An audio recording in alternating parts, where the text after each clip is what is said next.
One of the things that's been very influential for my thinking is a book called Drive by Daniel Pink. And in it, he looks at what motivates people. And he boils it down to three things: autonomy, mastery, and purpose. Money is autonomy up to a certain point, right? So if you don't have any cash, you just can't do very much, right? You can't say yes to going out with friends. You can't put gas in the tank to go somewhere for the weekend. Your autonomy is very constrained if you don't have enough money to be able to pay for the basic things in life. Right? Money is autonomy up to a certain point.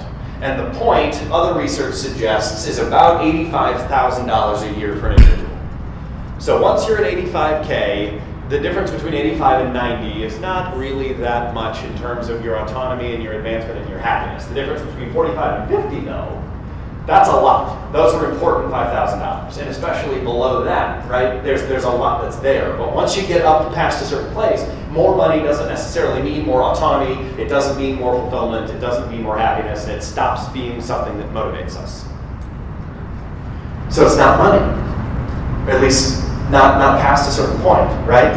Autonomy then is things like flex time, things like vacations, things like being able to say how it's going to go for you at your job, not just taking the direction from the managers and having to execute, but actually being able to participate and say how it's going to go, right? All of those are other parts of autonomy that are beyond money, but we don't usually talk about that kind of stuff very much. And it's just becoming to be in vogue for business to even start considering those things.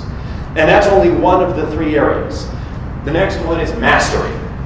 And mastery is basically just being able to be really, really good at something. Whatever that something is. And for some people it's building companies that make gobs and gobs of money. And for them they are a master entrepreneur. And that's what they do. And they get great sense of personal satisfaction and fulfillment for doing that. For others, it's being able to really, really know what's wrong with the car, just from listening to it, right?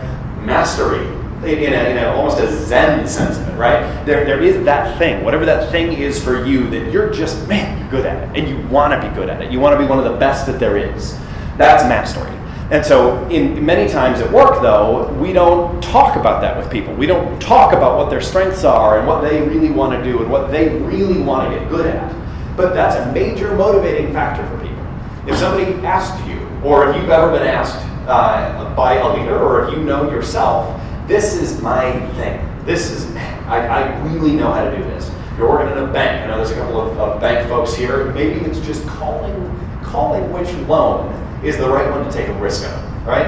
All of those kinds of things can be a form of mastery. You just got to figure out kind of what that is. But whatever it is, if you don't think that you've got your thing, that's a hole for people. That's a missing. So that's part of happiness, part of motivation, and I would argue part of fulfillment. And then finally, purpose.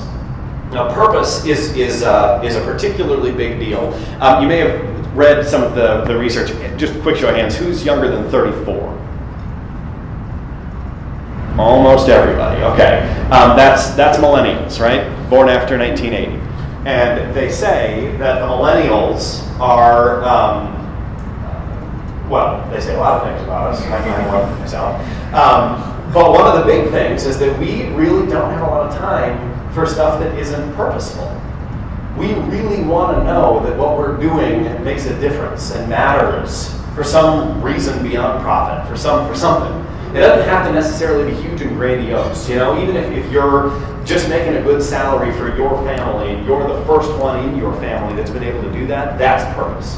That's great. Or you're involved in a big global environmental group and you're actually trying to solve climate change or whatever it is that you're doing, some higher purpose is really important. It is to all people, but millennials, when they're polled, rank this much, much, much higher than others. And for many big companies, this is their major problem right now, is trying to figure out how the heck do you engage these millennials? How do you get them to care? And purpose is one of the major things for us. And I think it's a major thing for all people, but we just poll a little bit higher there. So purpose, as far as a company is concerned, this is now getting way out there, right? We don't really talk about that much, especially in good business discourse. You know, you don't look at your stock prices on different things and say, well, what's their purpose? Well, the purpose, of course, is to maximize the shareholder value, right? Maybe it shouldn't be.